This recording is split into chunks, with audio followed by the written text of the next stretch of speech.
Good morning friends. शिक्षा वाटिका के current affair के सेशन में आप सभी का स्वागत है। आज है 11 अगस्त। आज करंट से जितने इम्पोर्टेंट क्वेश्चंस बन पाएंगे हम लोग सारे इस क्लास में डिस्कस करेंगे और साथ में प्रीवियस इम्पोर्टेंट क्वेश्चंस का रिवीजन भी करेंगे, इसलिए आप पूरी क्लास में बने रहेंगे। तो चलिए शुरू करते हैं पहले क्वेश्चन के साथ। तो चलिए शुरू करते हैं क्वेश्चन नंबर 1 से। क्वेश्चन नंबर 1 में बताना है कि open network for digital commerce में शामिल होने वाली पहली कंपनी कौन सी बन गई है। इसका राइट आंसर हो जाएगा option number D, Microsoft. Microsoft open network for digital commerce में शामिल होने वाली पहली कंपनी बन गई है। अब हम लोग समझते हैं थोड़ा सा कि ये होता क्या है। तो इससे क्या होगा, तो इससे जो बड़ी बड़ी ई कॉमर्स कंपनियां हैं जो ऑनलाइन मार्केट पर मोनोपोली बना रखी है वो कम हो जाएगी। इससे सबसे ज़्यादा लाभ छोटे व्यापारियों को होगा। यह एक ओपन सोर्स नेटवर्क है। अगर सिंपली भाषा में अगर हम लोग समझे इसे, तो जैसे यूपीआई से हम लोग एक यूपीआई के थ्रू हम लोग बहुत सारे अकाउंट्स में पैसा ट्रांसफर कर पाते हैं, उसी तरीके एक प्लेटफॉर्म पे हम लोगों को बहुत सारी सुविधाएं इसमें उपलब्ध हो पाएंगी। चलिए और एक नेक्स्ट क्वेश्चन हम लोग देखते हैं। माइक्रोसॉफ्ट से एक क्वेश्चन बनता है कि भारत में माइक्रोसॉफ्ट का सबसे बड़ा डेटा सेंटर का निर्माण कहाँ किया गया है। तो ये हो जाएगा हैदराबाद। हैदराबाद में माइक्रोसॉफ्ट के द्वारा सबसे बड़ा डेटा सेंटर का निर्माण किया गया है। गूगल है, तो गूगल के द्वारा हम लोग देखेंगे, गूगल के द्वारा इंडिया की उड़ान अभियान को शुरू किया गया है। इंडिया की उड़ान जो कि भारत के 75वें वर्षगांठ के अवसर पर शुरू किया गया है। रिलायंस से भी एक क्वेश्चन देखते हैं। रिलायंस के द्वारा एक क्वेश्चन पूछा जाता है कि भारत का सबसे बड़ा डेटा सेंटर रिलायंस ने कहाँ खोला है। तो इसका आंसर हो जाएगा मुंबई। मुंबई में रिलायंस के द्वारा सबसे बड़ा डेटा सेंटर खोला गया है। तो यहाँ से हम लोग इतनी चीजें ध्यान में रखेंगे। चलिए नेक्स्ट क्वेश्चन देखते हैं, क्वेश्चन नंबर 2। क्वेश्चन नंबर 2 में बताना है कि भारत और अमेरिका के बीच संयुक्त अभ्यास वज्र प्रहार 2022 कहाँ शुरू हुआ है। तो इसका राइट आंसर हो जाएगा ऑप्शन नंबर ए, हिमाचल प्रदेश। हिमाचल प्रदेश में वज्र प्रहार 2022 शुरू किया गया है। और हम लोग एक्सरसाइजेस वगैरह देख लेते हैं। जैसे यहाँ पे देखते हैं धर्म गार्जियन। तो धर्म गार्जियन भारत और जापान के बीच की एक्सरसाइज है। संप्रीति भारत और बांग्लादेश की एक्सरसाइज है। मित्र शक्ति भारत और श्रीलंका की एक्सरसाइज है। शक्ति और वरुण भारत और फ्रांस की एक्सरसाइज हो जाएगी। खंजर भारत और किर्गिस्तान। सूर्य किरण भारत और नेपाल। जायद तलवार भारत और यूएई। मालाबार जो है वो क्वाड का एक्सरसाइज है। क्वाड में कितने कंट्री है मेंबर है। तो क्वाड में 4 मेंबर कंट्री हो जाएंगे, इंडिया, ऑस्ट्रेलिया, जापान और अमेरिका।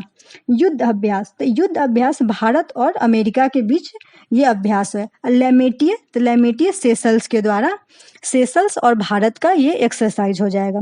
चलिए एक बार हम लोग फिर से इस एक्सरसाइजेस को रिपीट कर लेते हैं जिससे याद करने में आसानी हो जाएगी। अगर वज्र प्रहार पूछा जाता है तो वज्र प्रहार भारत और अमेरिका, धर्म गार्जियन भारत और जापान, संप्रीति भारत बांग्लादेश, मित्र शक्ति भारत श्रीलंका, शक्ति और वरुण भारत फ्रांस, खंजर भारत किर्गिस्तान, सूर्य किरण भारत और नेपाल, जायद तलवार भारत और यूएई, मालाबार क्वाड का एक्सरसाइज हो जाएगा। क्वाड में कितने मेंबर कंट्री है। तो 4 हो जाएंगे, इंडिया, अमेरिका, ऑस्ट्रेलिया और जापान। और युद्ध अभ्यास भारत और अमेरिका, और लेमेटिए भारत और सेशल्स। यहाँ से हम लोग इतनी चीज याद रखेंगे। चलिए अब नेक्स्ट क्वेश्चन देखते हैं, क्वेश्चन नंबर 3। किस राज्य या केंद्र शासित प्रदेश में पड़वार योजना शुरू की गई है। तो इसका राइट आंसर हो जाएगा option number B, Jammu Kashmir. Jammu Kashmir में आर्थिक स्थिति में सुधार के लिए पड़वार योजना शुरू की गई है। जम्मू कश्मीर आया है तो यहाँ के उपराज्यपाल कौन है। जम्मू कश्मीर के उपराज्यपाल हो जाएंगे मनोज सिन्हा। ये भी ध्यान रखेंगे, मनोज सिन्हा जम्मू कश्मीर के उपराज्यपाल हो जाएंगे। चलिए अब हम लोग नेक्स्ट क्वेश्चन देखते हैं, क्वेश्चन नंबर 4। क्वेश्चन नंबर 4 में बताना है कि प्रधानमंत्री नरेंद्र मोदी दूसरी पीढ़ी के इथेनॉल संयंत्र का उद्घाटन कहाँ करेंगे। तो इसका राइट आंसर हो जाएगा ऑप्शन नंबर ए, हरियाणा। प्रधानमंत्री के द्वारा दूसरी पीढ़ी का इथेनॉल संयंत्र का उद्घाटन हरियाणा में किया जाएगा। और इसे किसके द्वारा बनाया गया है। तो इसे ऑयल कॉरपोरेशन लिमिटेड के द्वारा बनाया गया है। इसे बनाने में 900 करोड़ रुपए की लागत लगी है। और ये इथेनॉल किससे बनाया जाएगा। तो चावल के भूसे से चावल के भूसे के द्वारा इथेनॉल तैयार किया जाएगा। इसमें एक आंकड़ा रखा गया है जिसमें बताया गया है कि 2 लाख टन जो चावल के भूसे हैं उससे प्रति वर्ष 3 करोड़ लीटर इथेनॉल उत्पन्न किया जाएगा। 3 करोड़ लीटर, ये भी ध्यान रखेंगे।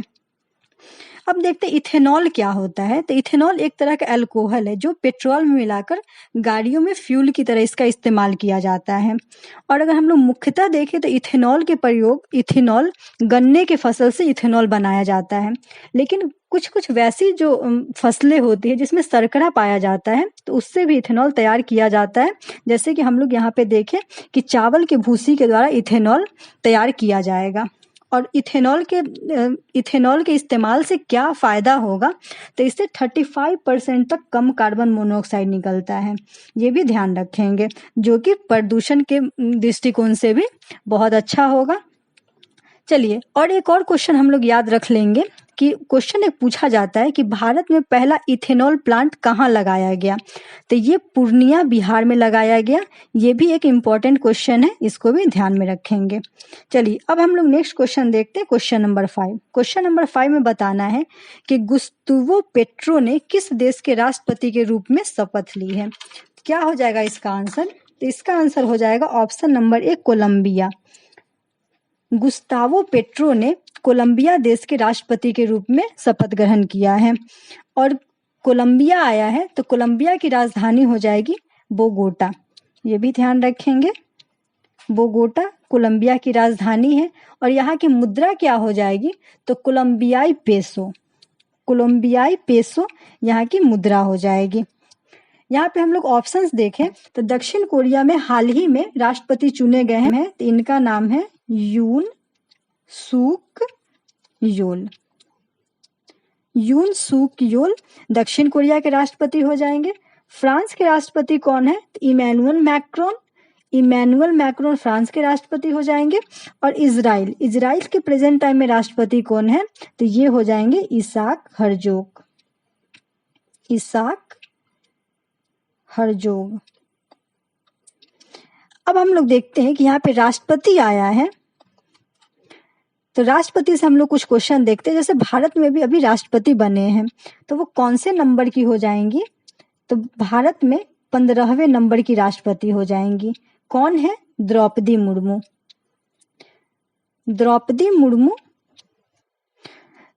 ये भारत की 15वें नंबर की राष्ट्रपति हो जाएंगी। दूसरी महिला राष्ट्रपति है और पहली महिला आदिवासी राष्ट्रपति है, ये भी ध्यान रखेंगे। और इनके विपक्ष में कौन थे, यशवंत सिन्हा, ये भी ध्यान रखेंगे। उपराष्ट्रपति का भी चुनाव हुआ है, तो वो कौन से नंबर के हैं, तो 14th नंबर के हैं। उनका नाम क्या है, जगदीप धनकर। जगदीप धनकर, जिनका आज से ही उनका कार्यकाल स्टार्ट हो जाएगा।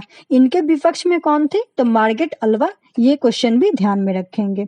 चलिए अब हम लोग नेक्स्ट क्वेश्चन देखते हैं, क्वेश्चन नंबर 6। क्वेश्चन नंबर 6 में बताना है कि किस बैंक ने उन्नति आवास ऋण लॉन्च किया है। उन्नति आवास ऋण किस बैंक के द्वारा लॉन्च किया गया है, तो ये हो जाएगा ऑप्शन नंबर ए, पंजाब नेशनल बैंक के द्वारा। पंजाब नेशनल बैंक के द्वारा किफायती आवास ऋण उपलब्ध कराने के लिए उन्नति आवास ऋण योजना लॉन्च किया गया है। और इसमें जो निम्न आय वाले लोग होते हैं उन्हें 9 से 12 लाख रुपए तक की ऋण उपलब्ध कराई जाएगी। चलिए अब हम लोग नेक्स्ट क्वेश्चन देखते हैं, क्वेश्चन नंबर 7। डेफ एक्सपो का 12वां संस्करण किस शहर में आयोजित किया जाएगा, तो डिफेंस एक्सपो का 12वां जो संस्करण है वो गांधीनगर गुजरात में आयोजित किया जाएगा। गांधीनगर इसका राइट आंसर हो जाएगा। ये 5 दिवसीय एक्सपो होगा। कब से कब तक होगा, तो 18 से 22 अक्टूबर के बीच ये इसका आयोजन किया जाएगा। और इसकी थीम इम्पोर्टेंट है, थीम को याद रखेंगे। इसकी थीम क्या है, इसकी थीम हो जाएगी path to pride. Path to pride इसकी थीम हो जाएगी। चलिए अब हम लोग नेक्स्ट क्वेश्चन देखते हैं, क्वेश्चन नंबर 8। क्वेश्चन नंबर 8 में बताना है कि किस देश की सेना ने एक्स स्काईलाइट नाम से एक अखिल भारतीय उपग्रह संचार अभियान शुरू किया है? तो इसका राइट आंसर हो जाएगा भारत के सेना के द्वारा। भारतीय सेना के द्वारा एक्स स्काईलाइट नाम का अखिल भारतीय संचार उपग्रह शुरू किया गया है। इसका उद्देश्य क्या है? तो इसमें क्या होगा, तो किसी विरोधी के हमले की स्थिति में अपने हाईटेक उपग्रह संचार प्रणालियों के परिचालन, तत्परता और मजबूती का परीक्षण किया जाएगा। इसमें यहाँ पे आया है कि भारतीय सेना के द्वारा, तो भारतीय सेना के अभी चीफ कौन हो जाएंगे? तो ये है मनोज पांडे। मनोज पांडे भारतीय सेना के चीफ हो जाएंगे। भारतीय सेना दिवस कब मनाया जाता है? तो ये 15 जनवरी को मनाया जाता है। भारतीय सेना देखें तो हम लोग नेवल और एयर भी देख लेंगे। तो प्रेजेंट टाइम में नेवी चीफ कौन है? तो नेवी चीफ हो जाएंगे R Hari Kumar. R Hari Kumar present time में नेवी के चीफ है। और यहाँ पे हम लोग एक और देख लेते हैं एयरफोर्स। तो एयरफोर्स के चीफ कौन हो जाएंगे? तो एयरफोर्स के चीफ है विवेक राम चौधरी। विवेक राम चौधरी ये एयरफोर्स के चीफ हो जाएंगे। नेवी डे कब मनाया जाता है? तो 4 दिसंबर को नेवी डे मनाया जाता है। और एयरफोर्स डे कब मनाया जाता है? तो 8 अक्टूबर को एयरफोर्स डे मनाया जाता है। ये क्वेश्चन भी ध्यान रखेंगे। एक दो और क्वेश्चन देखते हैं। जैसे क्वेश्चन पूछा जाएगा कि वायु शक्ति अभ्यास ये कहाँ आयोजन किया गया? तो वायु सेना के द्वारा राजस्थान में इसका आयोजन किया गया। वायु शक्ति अभ्यास,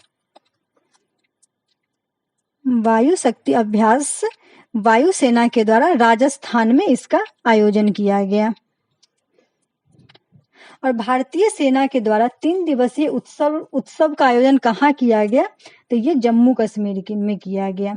भारतीय सेना के द्वारा अगर क्वेश्चन पूछा जाता है कि भारतीय सेना के द्वारा 3 दिवसीय शीतकालीन उत्सव का आयोजन कहाँ किया गया? तो ये जम्मू कश्मीर इसका राइट आंसर हो जाएगा। चलिए अब नेक्स्ट क्वेश्चन देखते हैं हम लोग।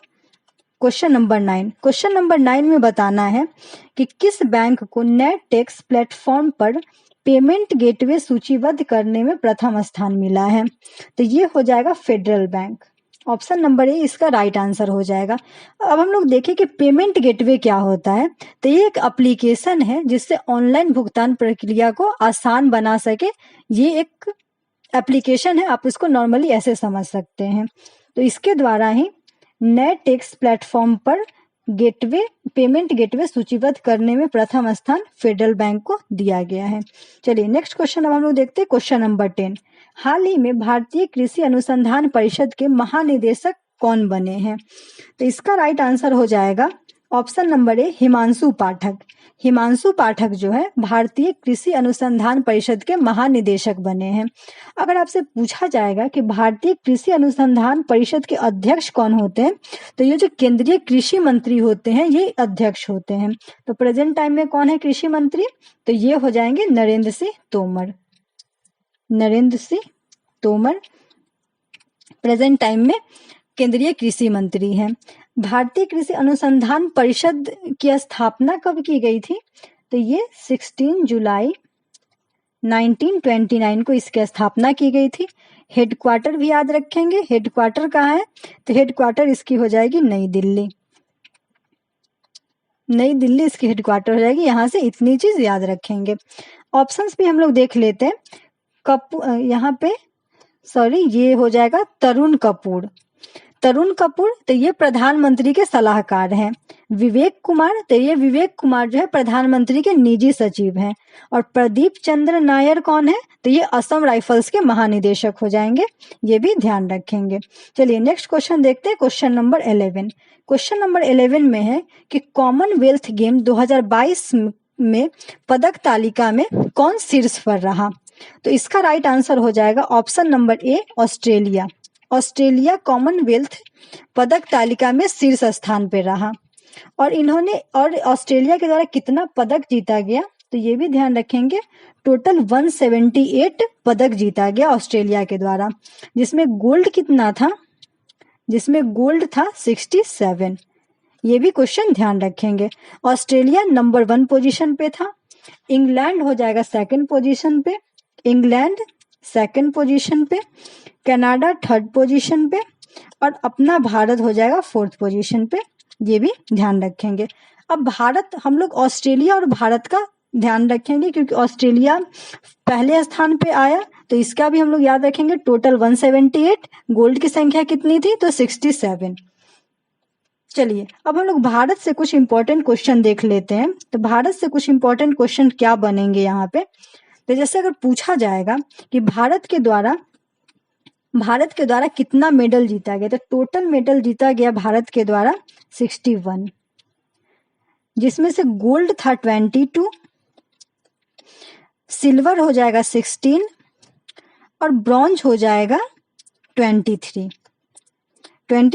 ब्रॉन्ज मेडल जीता गया। कुछ क्वेश्चंस मैं बोल दे रही हूँ, उसको भी ध्यान में रखेंगे। अगर यहाँ पे पूछा जाता है कि 2026 का कॉमनवेल्थ गेम का आयोजन कहाँ किया जाएगा, तो ये ऑस्ट्रेलिया में किया जाएगा। ये भी एक इम्पॉर्टेंट क्वेश्चन है। 2026 का कॉमनवेल्थ गेम का आयोजन कहाँ किया जाएगा, तो ऑस्ट्रेलिया। 2022 का कहाँ किया गया था, बर्मिंघम। ये भी ध्यान रखेंगे। अब यहाँ पे देखेंगे कि भारत के तरफ से ध्वजवाहक कौन रहा। जब इसकी शुरुआत हुई थी तो ध्वजवाहक कौन रहा, तो पीवी सिंधु और मनप्रीत सिंह ध्वजवाहक रहे। और भारत की तरफ से सबसे कम उम्र के एथलीट किसने भाग लिया, तो अनाहत सिंह जो मात्र 14 साल की थी, वो सबसे कम उम्र की एथलीट कॉमनवेल्थ गेम में भारत के तरफ से गई थी।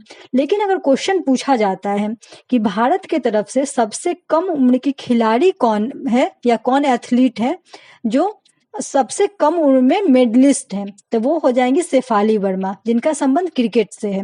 अब क्रिकेट आया है तो क्रिकेट से हम लोग ये क्वेश्चन ध्यान में रख लेंगे कि क्रिकेट को कॉमनवेल्थ गेम 2022 में पहली बार शामिल किया गया, महिला क्रिकेट को। और इसमें इंडिया की जो क्रिकेट टीम है वो सिल्वर मेडल जीती है। और गोल्ड मेडल किसने जीता, तो ऑस्ट्रेलिया के द्वारा गोल्ड मेडल जीता गया। इतनी चीजें हम लोग यहाँ से याद रखेंगे। चलिए अब हम लोग नेक्स्ट क्वेश्चन देखते हैं। क्वेश्चन नंबर 12, बिहार के नए मुख्यमंत्री कौन बने हैं, तो बिहार के नए मुख्यमंत्री बन गए हैं फिर से नीतीश कुमार। और नीतीश कुमार 8 टाइम्स शपथ लेने वाले देश के पहले मुख्यमंत्री बन गए हैं। और ये बिहार के मुख्यमंत्री बने हैं। और डिप्टी सीएम अगर पूछा जाए कौन बने हैं, तो deputy CM Tejashwi Yadav deputy CM हो जाएंगे। यहाँ से हम लोग इतनी चीजें याद रखेंगे। चलिए नेक्स्ट क्वेश्चन देखते हैं। Question number 13, Bharat sports climbing championship की मेजबानी कौन सा राज्य करेगा, तो इसका आंसर हो जाएगा उत्तराखंड के द्वारा भारत स्पोर्ट्स क्लाइंबिंग चैंपियनशिप की मेजबानी किया जाएगा। इसका आयोजन कब किया जाएगा, तो 12 से 14 अगस्त के द्वारा इसका आयोजन किया जाएगा। और किस संस्थान के द्वारा ये करवाया जाएगा, तो ये भी ध्यान रखेंगे, नेहरू पर्वतारोहण संस्थान, नेहरू पर्वतारोहण संस्थान। इसमें लगभग 250 पर्वतारोही जो है सो भाग लेंगे। और यहाँ पे हम लोग एक और क्वेश्चन देखते हैं कि अंतरराष्ट्रीय पर्वत दिवस ये कब मनाया जाता है, तो 11 दिसंबर। अगर क्वेश्चन पूछा जाए अंतरराष्ट्रीय पर्वत दिवस कब मनाया जाता है, तो 11 दिसंबर को मनाया जाता है। कब से मनाया जाता है, तो 2003 से मनाया जाता है। यहाँ पे उत्तराखंड आया है तो उत्तराखंड से कुछ क्वेश्चन देख लेते हैं। जैसे प्रेजेंट टाइम में यहाँ के सीएम कौन है, पुष्कर धामी, गवर्नर गुरमीत सिंह। एक बहुत ही इंपॉर्टेंट क्वेश्चन बनता है कि नेशनल पार्क भारत का सबसे पुराना नेशनल पार्क कौन है, तो ये जिम कॉर्बेट नेशनल पार्क हो जाएगा, जिसका पुराना नाम है हेली नेशनल पार्क। और प्रेजेंट टाइम में जिम कॉर्बेट नेशनल पार्क का नाम बदल के रख दिया गया है रामगंगा नेशनल पार्क। ये भी याद रखेंगे। फूलों की घाटी कहाँ है, तो ये भी हैदराबाद में है। एक और क्वेश्चन देखेंगे कि पूछा जाए अगर कि उत्तराखंड की महिला बाल विकास विभाग का एम्बेसडर कौन है, तो ये वंदना कटारिया, जिनका संबंध हॉकी से है। तो इतनी चीजें यहाँ से ध्यान रखेंगे। चलिए नेक्स्ट क्वेश्चन देखते हैं। क्वेश्चन नंबर 14, देश के प्रतिष्ठित हरे भरे और खुले मैदान पदांग को राष्ट्रीय स्मारक घोषित किया जाएगा, तो ये कौन से देश का हो जाएगा, कौन से देश के जो हरे भरे और खुले मैदान पदांग को राष्ट्रीय स्मारक घोषित किया जाएगा? तो ये सिंगापुर हो जाएगा। सिंगापुर के पदांग को राष्ट्रीय स्मारक घोषित किया जाएगा। यहाँ पे सिंगापुर आया है, तो सिंगापुर से एक और इम्पोर्टेंट क्वेश्चन देखते हैं। जैसे सिंगापुर ओपन 2022 किसके द्वारा जीता गया? सिंगापुर ओपन 2022 तो पीवी सिंधु।